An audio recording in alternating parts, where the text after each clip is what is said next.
Hello and welcome to another round of the OAuth Happy Hour.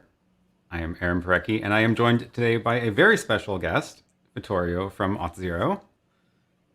Hi, Aaron. Thanks for having me. So nice to have you here and very glad we can do this together. So Thank you. thank you all for joining. As always, feel free to say hi in the chat and post questions there if you have any about OAuth. We will answer some questions and we will also just talk about what's been going on in the world of OAuth and talk about some of the latest things coming out of the OAuth group, or who knows. It's always a fun time. So yeah, if you are watching this live, go ahead and just say hi in the chat so we know you're there, and let us know where you're joining from. So with that, let's just jump right into talking about what's been going on in the world, in the OAuth world, in the latest couple of meetings of the working group. So we usually like to recap about some of the latest meetings, and I think we just had one this week. Is that right? It's hard to keep track It was of time one on these Monday, days. which I Monday. skipped. Yeah, I skipped it because of the thing that is happening between you guys and us guys. I was Right. in an overlap, so I followed all the interim meetings, but that one I had to skip.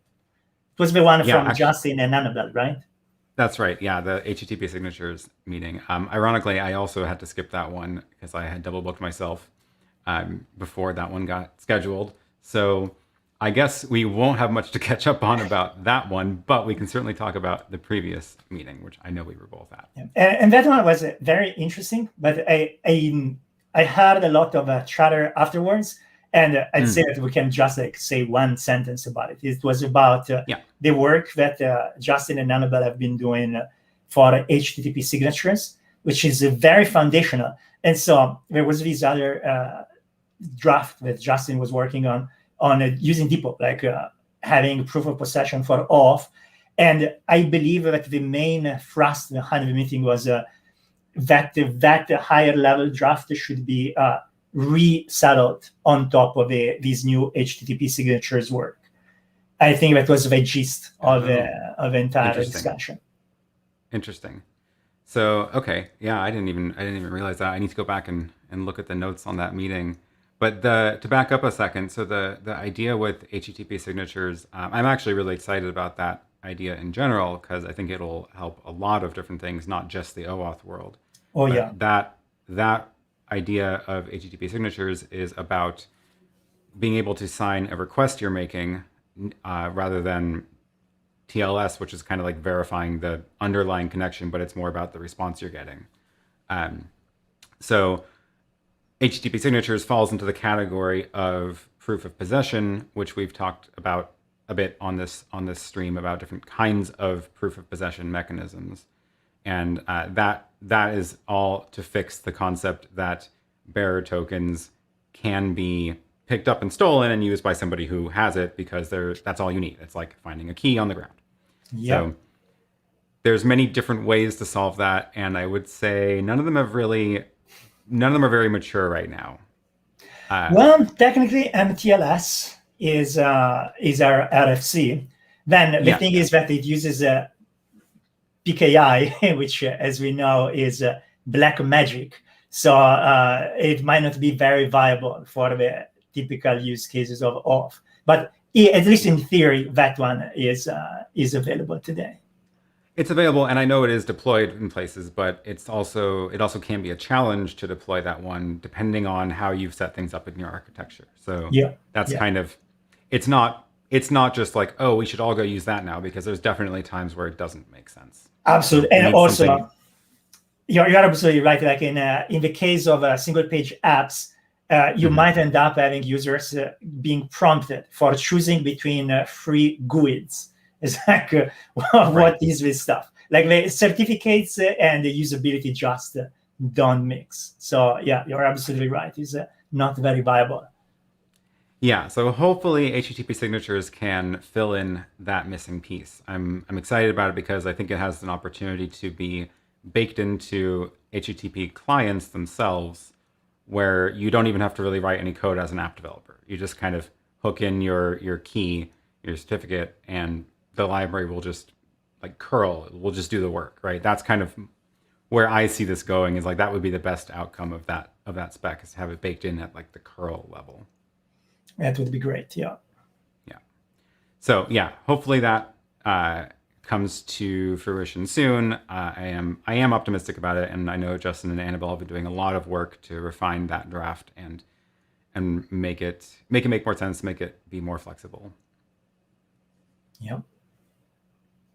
Yeah. So okay. So the week before this week at the OAuth meeting, that was about a draft that you are working on, right? Yeah, exactly. That was about a draft whose name is going to change, and it's sad because it was such a good name, but unfortunately the reasons are. The name of the draft is TMI BFF, which it basically it's something about the transfer of session state and on delegating some of the work on the backend for doing some of the OAuth flows. So the name is confusing because with the term BFF, which stands for backend for front end, a lot of people in the industry intend a topology in which the backend does absolutely everything. Like you might have a front end written in JavaScript, and pretty much everything that needs done, which has some like complexity. So obtaining tokens, caching tokens, using tokens for calling APIs is done by the backend. Whereas in this proposal, we ask the backend to take on some of the work, but not all of the work. And so this was something which we had to explain many times, and people kept getting it wrong. And people even made fun of me with memes when I tried to fix it. And so basically the conclusion now is that we just change the name. Change the name because BFF refers to a pattern that is different from the one this is describing. Well, the thing is, it's not a mathematical thing or a taxonomy, which you say, yeah, this thing is a mammal and this other is a reptile. It's more of a common usage. And I've seen the BFF used both in the case in which there is a backend and it does some work, in cases in which there is absolutely everything done by the backend. And here is the main thrust behind the spec is if you're doing a single page application, so you have your presentation logic on JavaScript, and you don't want, like you do have a backend, it might be easier for you to delegate to the backend all of the traffic between your app and the authorization server. As in, you might have a backend that takes care of establishing your sign-in session, so before any OAuth occurs, so just getting your session cookie. And you could have your backend use standard libraries, standard middlewares, just to get access tokens and refresh tokens and save them on the service side, just like you would do if you'd be writing a web app, which is running on the server. And then the idea is that if we find a standard way to expose the tokens that you obtained on the backend and make them available to your front end, now the logic on your front end can be super simple. You don't need to configure your JavaScript. You don't need to place client IDs. You don't need to put redirect URIs. You just have these couple of endpoints, like one endpoint for saying, hey, I'd like an access token with those scopes. And your backend can send you back a cached token or can use a refresh token automatically to get a new one. And then at that point, you can make your call from your JavaScript. And in terms of code, it is a dramatic simplification in respect to what we do today. Even when you're using an SDK, you do code plus fix in JavaScript, it's still a lot of moving parts. And instead, in this way, it's very simple. There is a catch, which is if you have a backend, and if you can, it's ideal, not from a security perspective, not to give any tokens at all to your front end. You could technically do all the calls from your backend, so basically proxy all your API calls from the backend, and then at that point, you would avoid having tokens in the front end. You don't only have cookies. The challenge with that, And actually, that's what I would recommend if you can do it. If you can do it, do that. And that's typically what people think of as the BFF pattern, right? Correct. Full proxy to the backend. Yeah. You are absolutely right. That's what it turns out most people think of that as BFF. But now the trick there is that it's not always possible. Let's say that whenever you facade in all your API calls, now suddenly you have a choke point.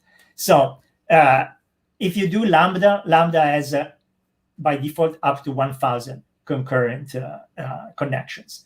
So if you have like many users concurrently calling many APIs, even if APIs are not very chatty, of course, the chattier they are, it's tough. So you end up having to deal with potential latencies, deal with like potential throttling in which some of your calls don't work, and then there are like lots and lots of other considerations. Like your APIs might already have some intelligence for dealing with geolocation, like positions from where you're calling. They might have some CDN embedded.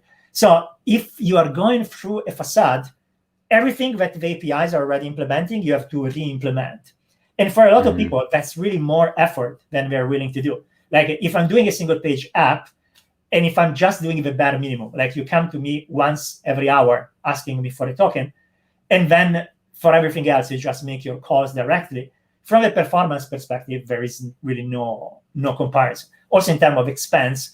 And then finally, there are many other reasons, but one that is particularly important, I believe, is resilience in terms of availability.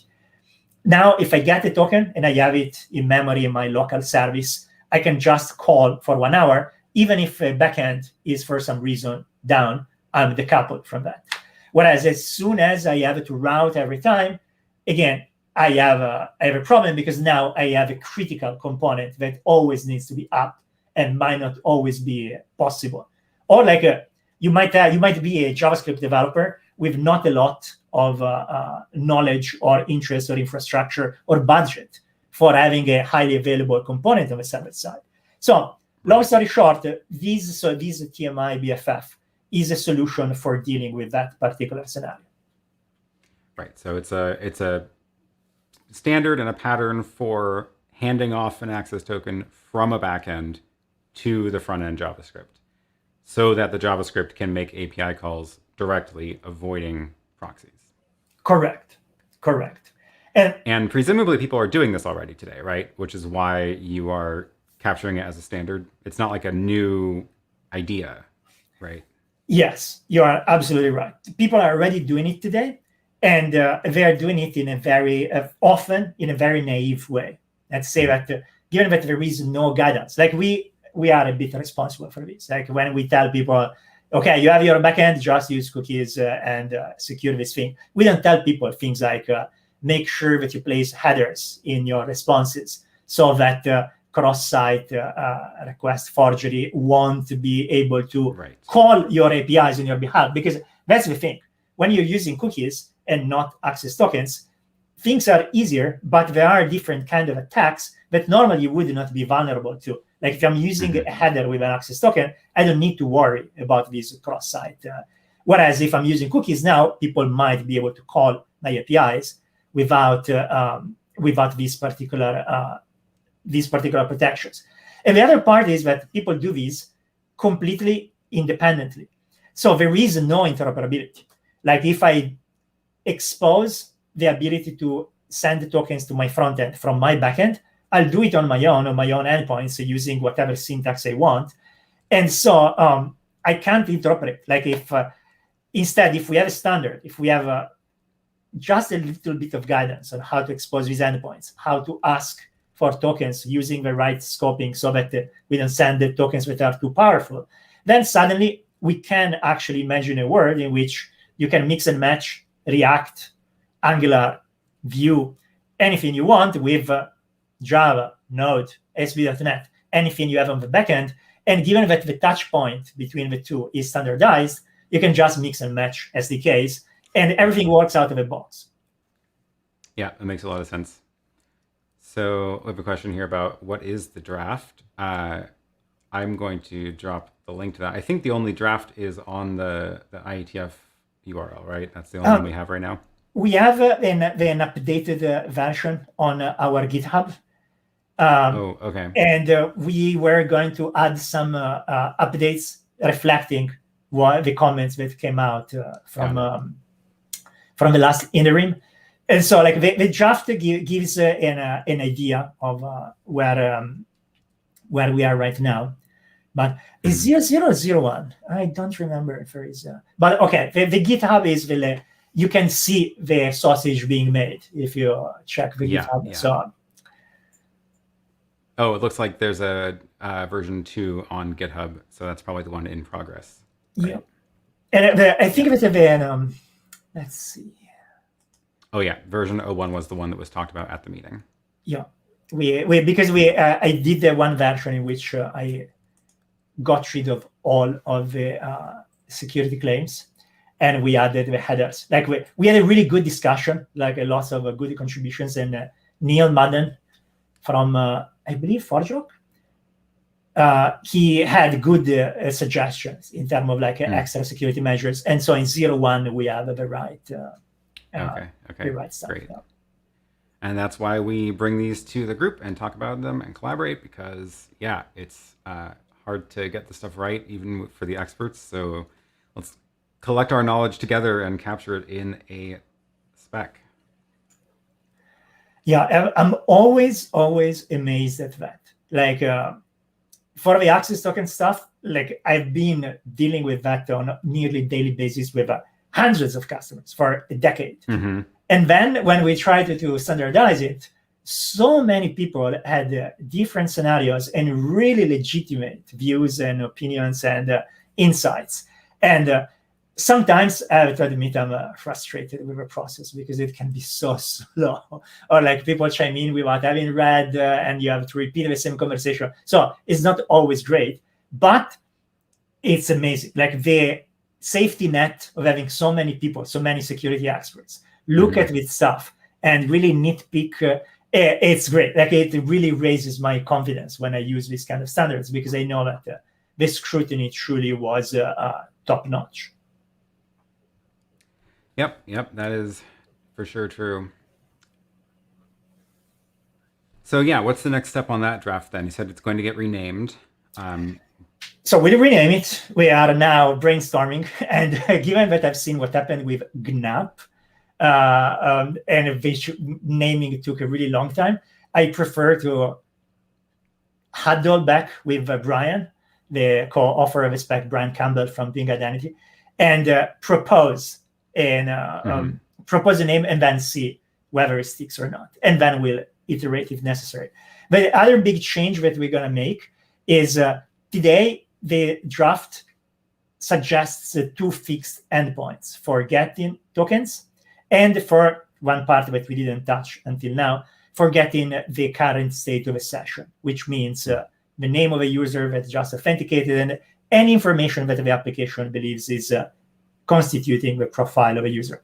Today, in the current draft, we just say, well, every app should have .wellknown/BFF token or BFF session info. And the feedback that we got was that it's best to publish metadata instead, which say, we support BFF TMI, and if you want to talk to us, those are the 2 routes that my application exposes for token and for metadata. So it's a very good point, and I believe it's a big improvement because it will get the right flexibility. It will be it will make it easier for each developer stack to use the correct route shape, because like we cannot impose in advance what we think is so everyone will use whatever is compatible with their stack. So that's going to be one big improvement. Yeah, and the other is the OAuth server metadata document along with the rest of them. It's more on the client. It's on the resource client. server. It's on the resource server. Where is that? It's the resource server metadata. It actually, a resource server, yes and no, because this is the client. This is one of the messy things of OAuth. Like here we are talking about the client, which is like a cat with a very stretched neck, in which the head is in the front end and the body is on the back end, but it's still the same app and it is the client, which is counterintuitive because the front end is hitting the back end, and the back end is kind of a resource that you're protecting, but OAuth resource is the API. And there are no APIs in here, at least in the context of requesting things. So it's going to be a client metadata, which is odd. I don't think we ever had anything of a sort. And it's just going to be like a endpoint which says, go to root of your web app dot this address. And in there, you will find the routes that you need for doing this call. So it's a brand new piece of metadata. Okay. Yep. And the other big change you proposed, you were the first one who brought it up during the call, which is today in the current spec, when we expose the session info, we basically leave it completely to the reader, as in you decide what is a session for you. So if a session is the name or username or preferred name or first name or last name or display name or email or UNC, whatever you decide is yours. And we envisioned that people might just dump the content of an ID token, which they might have used for signing in before starting this thing, and just send it back. But we didn't want to impose anything in there. And you and the later others rightfully brought up that if we want to increase interoperability, if we would come out with a scheme of attributes that we believe are going to be in common use, then we should enshrine that list of attributes in the spec in itself. And that will actually unlock a lot of interesting possibilities, because imagine React components, Angular components, some components in a specific stack that already expect a certain set of attributes, and then you just do data binding. So once again, it's something in which out of the box, you have something in which some element that you can use in your app that you know it works, and you don't need to do any runtime configuration. It would just work out of the box if we would enshrine those things in there. So I think it's a really good suggestion, and we are going to incorporate that in some form in the next update. I guess the trick will be figuring out what is the correct subset of properties to include, so that we're not relying too much on, for example, OpenID Connect, which is technically not really part of this draft yet. So that's going to be the trick. I have a trick, but for that I have a trick, which is we can just go to the introspection. Like if you look at the introspection, there are like some claims that are recorded in the IANA as part of it. Yep. It is technically IETF. So from the legal perspective, we don't even need to add the reference. Of course, we'll add the reference to OpenID because I'm a big believer in clarity rather than in formalism to the extreme. But even if we just want to stay on formal land, we can just get all the stuff or the subset of stuff which comes from that thing. But you are right that there is, and also like the recent access token profile also has claims which come from the introspection response as well. Here, I think that we just needed to think a bit about what we really want to expose. As in, does the front end need to know the issuer? Like, is it something that you would show? Or like the ACR or the AMR claim? Are those, like, I'm sure that a lot of people will want them, but I don't know if it's just because we are doing a layering violation. Like a lot of people want to know the scopes of access tokens on the front end because they want to modify the UI. So like, I'll show you only the parts of the UI that you can actually act on. But I think it's a bit of a layering violation because you do need to change the UI accordingly, but you cannot expect as a client to understand the semantic of a scope. You do when you own both ends, but in the general case, it's hard. So here, I think that we'll get into these philosophical discussions about what should the front end know. The other thing that is easy to forget, given that we are building in a contract between the front end and the back end is that those two are owned by the same entity. Like it's still the same app. Front end and back end is the same app, the same developer. So we define a contract to the extent that this will allow us to build SDKs that will talk to each other for the right in the right way without asking the developer to reinvent the wheel. But at runtime, the same developer will have the React SDK and the Node or Java SDK on the server side. So it will he, she, or them will own the entire thing. So in terms of control, it will. There are lots of things that we don't need to formalize in the UI. Right. So ultimately, like hiding the issuer from the front end might not achieve much, given that the developer has access to both. So it's kind of like up to them anyway. So I foresee a lot of interesting discussions on the mailing list. For sure. There's a good question here in the chat. So even with BFF, a malicious JavaScript can still call your APIs. So again, it boils down to cross-site scripting prevention. It is a good point, yes. The main difference here is that you can call the API if you are not correctly protected against XSS. But with TMI BFF, you can do allegedly worse. You can get the access token that you can use for calling the API. So it's particularly important to try to protect it. Yeah, the way I think of it is with the full BFF proxy pattern, a cross-site scripting attack is limited to telling your JavaScript to make calls to your API and only the things that are exposed by that API. And yes, that is bad, but that's sort of the extent of the damage.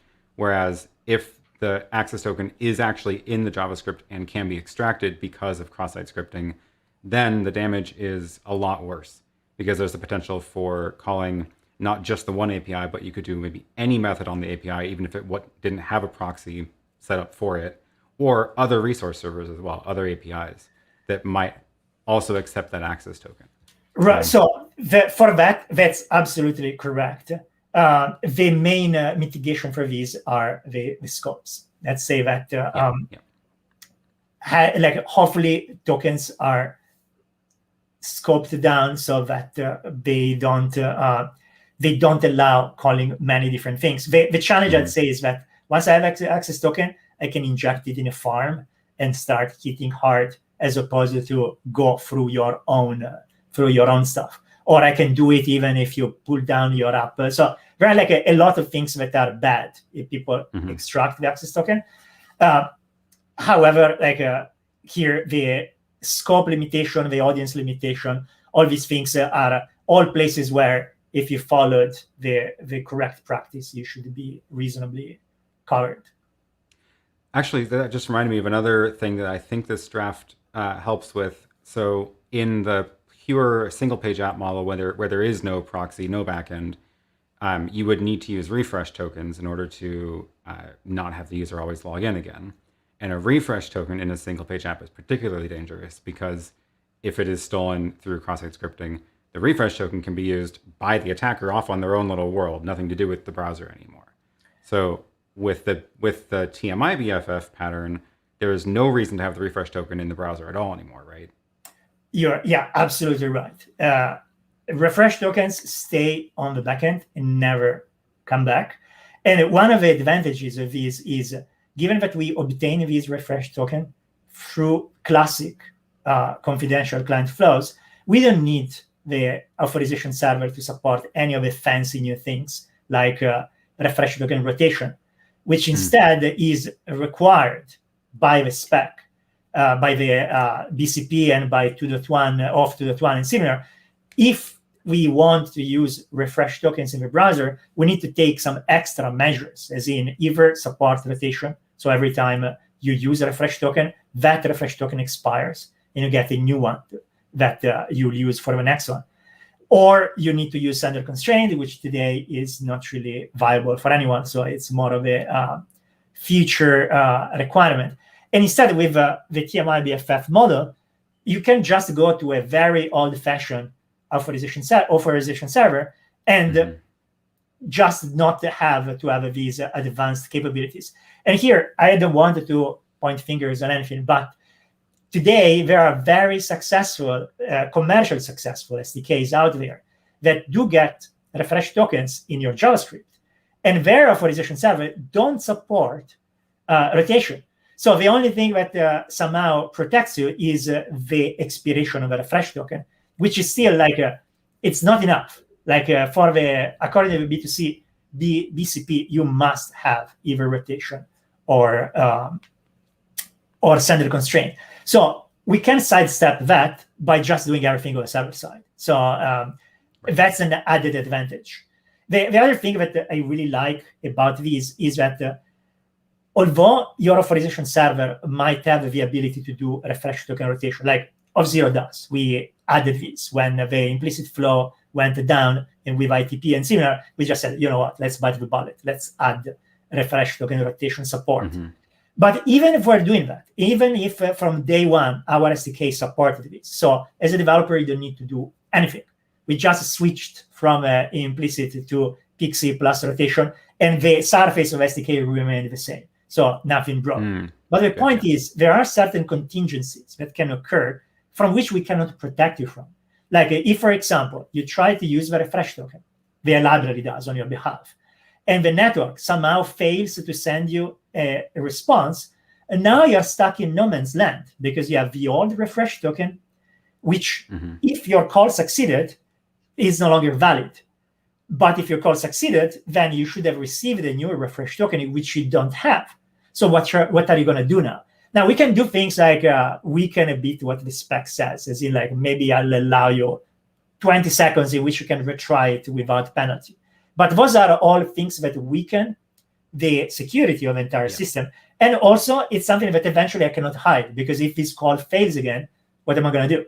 So the SDK cannot protect you from that kind of complexity. But if you do this thing on the server side, then it becomes a non-issue, because you just don't need to worry about that. It's just done by the server side. It's true, right? Yeah, the network connection is probably not going to fail between the two servers. It's probably going to fail between the browser and a server, and the refresh token use is all server to server at that point, which is where it should be. That's good. And even if it does fail, you still don't need the rotation, because on the server side, you redeem the refresh token with your credentials. So the BCP does not require you to use rotation when you are doing the confidential client flow. So it just like becomes a non-problem. And then in general, like for me, I come from a background of stuff on the server side, like SAML, WSFed, all of this stuff. But JavaScript has always been a bit of a scary thing for me. And PXE works beautiful. Code plus PXE works beautifully. It's like it's a thing of beauty, but it's also like it has so many moving parts.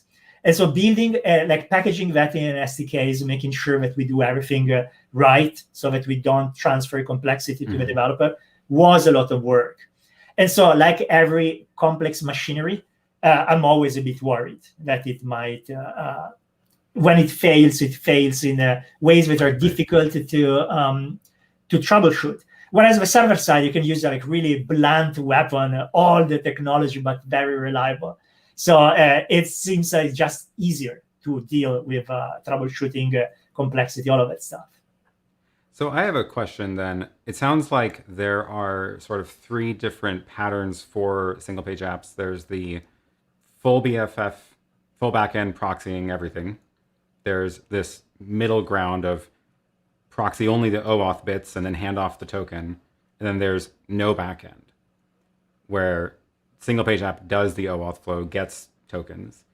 Do you see one or more of those as being better or worse in terms of, like, I guess security being the factor we're considering here, mixing that with the developer experience, I guess?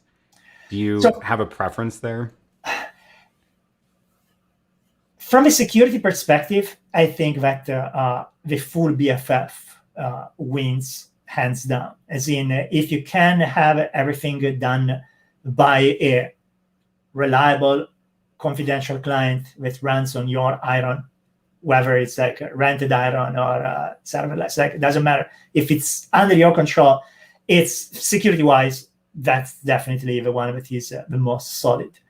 And the other side of the spectrum, I think that when you have to do everything in JavaScript, we can do the best we can of a situation, but ultimately you are living in a tab together with lots of other tabs with primitives that are designed to be general purpose and not just security. So that is, I think, the riskiest neighborhood. Like when you walk through that neighborhood, make sure that your wallet is in the front pocket rather than the back one. And BFF is somewhat in the middle. The thing that I believe is important for us identity people to remember is that security is, of course, paramount, but we also cannot ask people to go do groceries in a tank because security posture has to be proportionate to the actual situation. And the thing that I mentioned earlier about the impact on what it would mean for your backend to take on of all of that stuff, it really is important.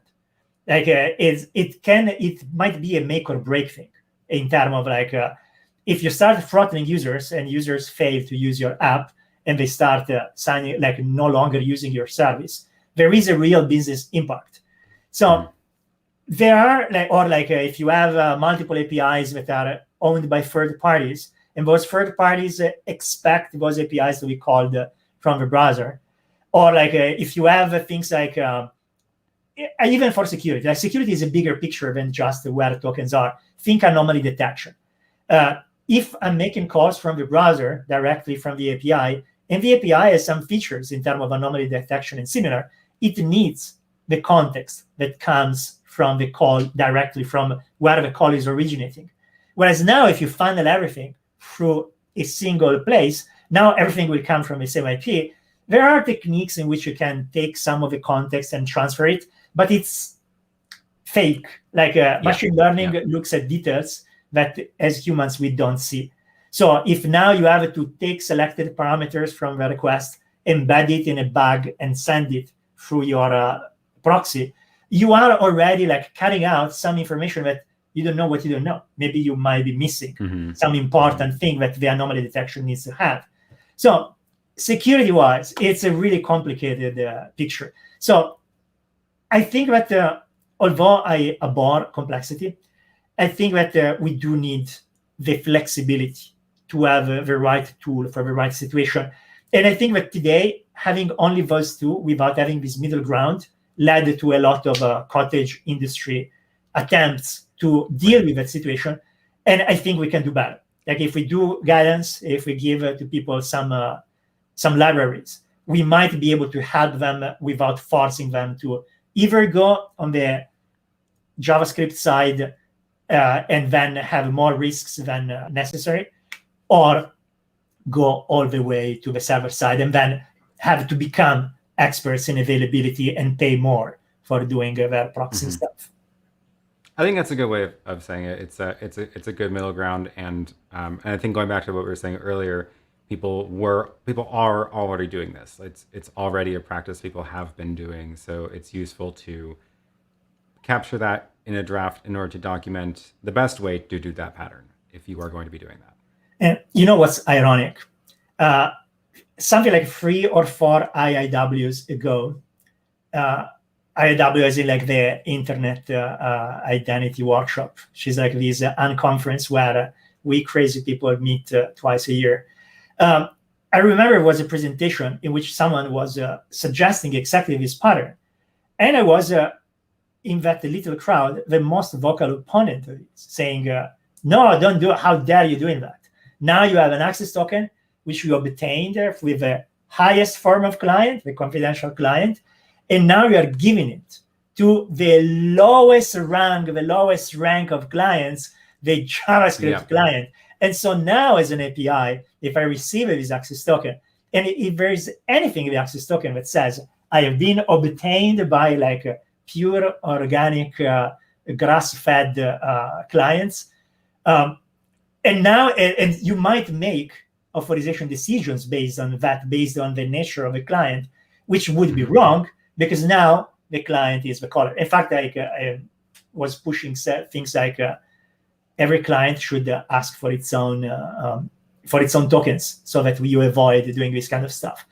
But then, during the discussions we had for the access token profile for JWT, we had like months of discussions about should we have something in the access token which says whether this token was obtained using a confidential client flow or like a specific grant and similar. And I remember also talking with people from Okta, like with Carl McGuinness, which is like an amazing expert in this space. And we were talking about like what should we do? And like one suggestion was let's place the grant that was used directly in the access token. And others pushed back saying, no, it's an implementation detail which the resource server shouldn't know. But anyway, long story short, turns out that most people didn't care enough about this difference to the point of actually placing anything in the token, standardizing that this happened. Interesting. So okay. From these, I derive that there is not enough interest for keeping these two things separated. And so we just added in the security considerations something like beware if your application, if your resource server is actually looking for that info and making authorization decisions, this pattern is not for you, because you will give a false impression or from where the token is coming from. Yeah. But that's it. Like that, to me, that was my the main thing that made me think this pattern is bad. But as soon as that was cleared, then I changed my mind and I said, okay, if no one cares about that, then yeah, we should describe this pattern and help people do it in the right way, given that they are already doing it. It makes sense. I could see that being done in a resource server of acting differently based on how secure it thinks the client is. But there's multiple ways to capture your level of confidence in a client, and doesn't have to be based on grant type or client type. So you could still use this pattern and make decisions about your confidence in the client. You would just have to like do it yourself, like add something into your token that describes your confidence in the client, and that's fine. You can do that. Like when Absolutely. When your developers go register this app, set this app up, you could make them tell the authorization server, yes, I am making a client that is going to be using TMI BFF, and that can be a flag somewhere that gets put into the access token later if you really need to know it. Yeah, absolutely, you're absolutely correct. It's just a matter of what's interesting is that nobody seemed to care. So that's I think that but then ultimately what happens is that people occasionally come to me for other reasons, say, hey, I would like X, and every time I point them to a discussion saying, yeah, I know you want this info, but it didn't cross the threshold of we needed to standardize it. So you can always have it in your system. And also, like if someone owns end-to-end, like if I own my authorization server or my tenant, and I own my resource server, and I know that when I register an app in there, I can say this app is a confidential client. And so there is no other way of getting tokens for that thing.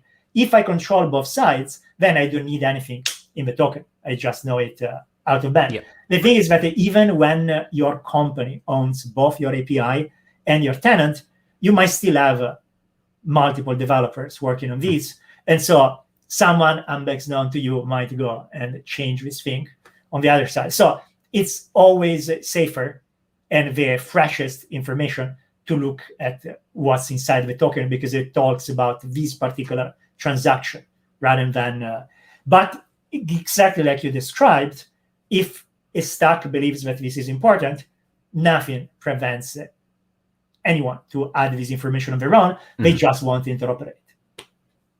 Right. And it doesn't seem like interoperability of that piece of information is terribly important either, because it is probably tied into a lot of your internal logic anyway that isn't exposed.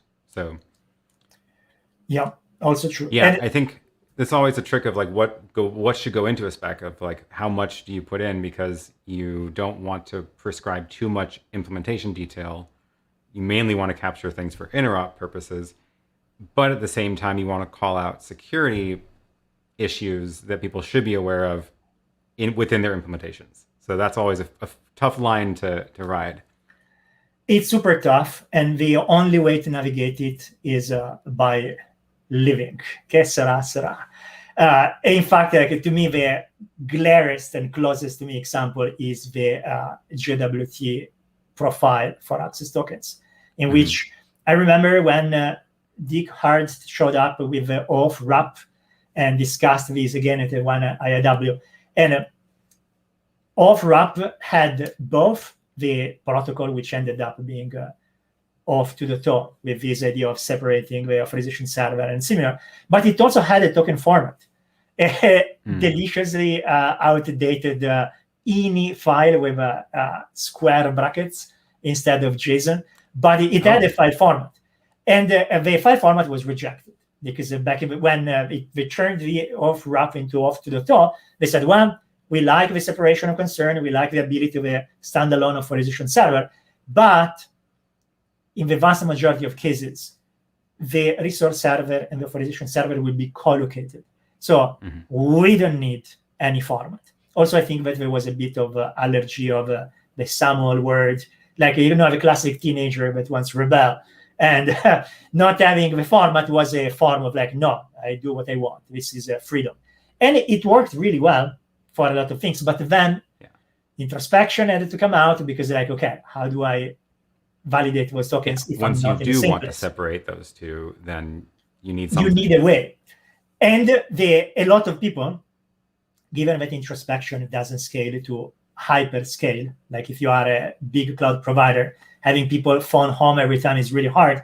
So organically, lots and lots of people just moved to use JWT as a way of expressing access tokens because it just made sense.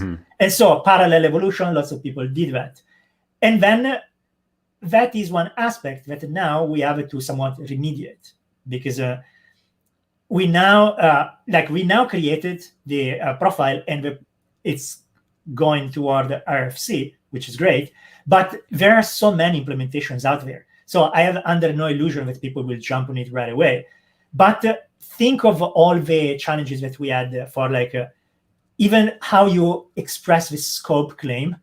I was just like looking at one GitHub issue in which people were saying like, why isn't my SDK automatically doing checks? Can I just decorate my API and say, you can call this thing only if you have this scope? And people were saying, well, we couldn't do this until now because we don't know where the scope information is going to be in the token. Some people call it SCP, some other call it scope, some other call it scopes. Sometimes they are like blank limited lists. Some other times there are JSON arrays. So if we would have had some degree of specificity in OAuth already, then we would not be in this situation. But again, we could not predict these so many years ago. And so we do what we can to course correct. Yeah, that makes sense. It's a tough one. It's a tough one, but no, I'm excited about how that stuff is moving, and I think this TMI BFF or whatever will be called. I think it is a useful pattern to document. I'm going to have to now update my browser-based app sort of overarching document to include that pattern with a reference, I think, because the one I'm due for an update. It's actually technically expired right now. And hopefully be pushing out an update on it next week or so. But that draft is supposed to capture best practices for single page apps. And one of the things that it does is listing out these patterns and these options, which reminds me that there's a fourth pattern, which is possible, although probably not very common in the end, which is you actually have even more shortcuts you can take if your single page app client and the resource server actually share a domain, share a common host name, because you can do a lot of shortcuts with cookies and things like that. So I would argue that particular thing is a special case of TMI BFF. Oh, because so? It's basically the same case in which you never ask for access tokens, but you only use the session info. Because basically this was one of the problems we always had. Like when someone lands on our portal, our as in Auth0, someone lands in there and you try to guide them through the myriad of options that people can follow for these kind of things. And when you ask people, do you have a single page app? You get some information, but as you rightfully counted earlier, we have like these 3 different patterns. And in particular, one of the most common patterns is, I'm not calling an API because it exposes a functionality I need. I'm calling an API only for interaction dynamics. As in, I want to drive a visa from JavaScript because it's a better, more responsive experience. But the API is purely there for presentation purposes. And so at that point, you just use the cookie and you're done. Like you just do classic server-side redirect-based sign-in, and then all the traffic between your JavaScript and your backend can be done with a cookie. Now, there are 2 challenges. One is easy, one is less easy. The one challenge is every time you call and for example, say that your session expires. If you're making an Ajax call, you get a 302 and you don't know what to do with the 302 because it's Ajax. So you just need and this one is the easy one. You just have something which triggers full page redirect and you'll be done. The other one is where the TMI BFF comes in, which is if you're doing the cookie buries in it all the information about authentication.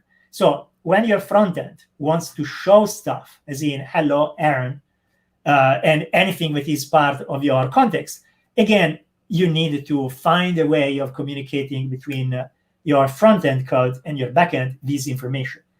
And so if you take a library that supports TMI BFF, now you can just do the sign in as usual, use cookies for calling your own backend without ever getting an access token, and any machinery which is in the SDK for asking for the session is taken care of for you. So you don't need to invent the mechanism for exposing to your front end the content, which is one of the reasons for which we insisted in placing this thing in there. Yeah, that's interesting. And actually, I know that we are about to run out of time. I wanted to mention one other thing about the TMI BFF, which is not security related, but I believe I'm probably like too starry-eyed, but I think it can be a bit of a game changer. One of the big issues we have in our space is testing. Like the fact that when you have an authorization server in the picture, you need to take steps to actually interactively go there, do consent. It's hard to do testing, which is why one of the reasons for which people push for still using resource owner password grant, because it's quintessential testing ground. Now, when you do TMI BFF, nothing prevents you from seeding your token store on the server side with test stuff without really needing to go anywhere.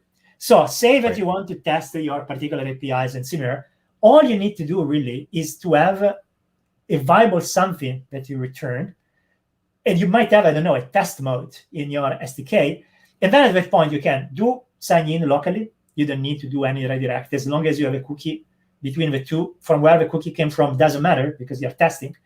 And you can just have a fixed token that I send you back always the same token that you can do for calls. Or you can go even further and just like create a token with a test key, which all lives locally. All the JWT libraries today are capable of issuing JWTs. So having a test mode with this thing would be absolutely trivial. So if people just want to kick the tires and they want to either do automated testing or they want to develop without worrying about connecting to a specific authorization server, it all becomes ultra easy without having to create an entire local authorization server. Because the alternative to ROPG is often, I need an entire little authorization server that runs in line with my app, which of course is very hard. It's easy to abuse because people might start using it also in production. Whereas if I'm just sending you always the same token, it clearly tests. You can't really. So I guess that works because it works because the TMI BFF, it kind of puts the authorization server out of the picture, right? It's no longer part of the client to resource server negotiation. Yeah, thank you for summarizing. I know I talk too much. You synthesized it in the absolute perfect way. Yes, that is the Great. core. Yeah. Okay. That's really interesting. I like that. And testing, yeah, huge issue for people. I know I get a lot of questions about that all the time, and there's not a good short answer to it. Yeah, it's like a continue. Like in all the years that I've been doing this has always been an issue, and it's not for every topology, but for this one in particular, I think that we can really help developers whip something together very quickly, so that eventually you still need to worry about talking to a for instance server, making sure that you configure the right claims, that the user is doing MFA in the right way. So it doesn't make this thing go away, but at least it doesn't compound them with testing your actual app and just the API calls. So you can divide and conquer, basically. Makes sense. Great. Well, that's a good note to end on. Let's go ahead and wrap it up here. Thanks everybody for joining, and thanks for all the questions. And yeah, we should keep doing this again. Happy to have Vittorio on here now. And as always, the schedule of these live streams, they're at octadev.events. That is where we post these shows, as well as workshops that I do, and maybe we'll get some of Vittorio's events on there too. I can always see what's coming up next on that website. Subscribe to here on YouTube or Twitch, wherever you're watching this from. And yeah, hopefully we will be back soon. We haven't decided the schedule of the next happy hours now that the interim meetings have ended. We were doing them every week during the run of the 6 or 7 weeks of interim meetings. So we'll probably get back to our every other week schedule. So make sure you are subscribed so you can see them when they come up. And yeah, thanks Vittorio for joining today. And this was a lot of fun. Thank you for having me. It was a lot of fun. All right. Ciao. See you next time.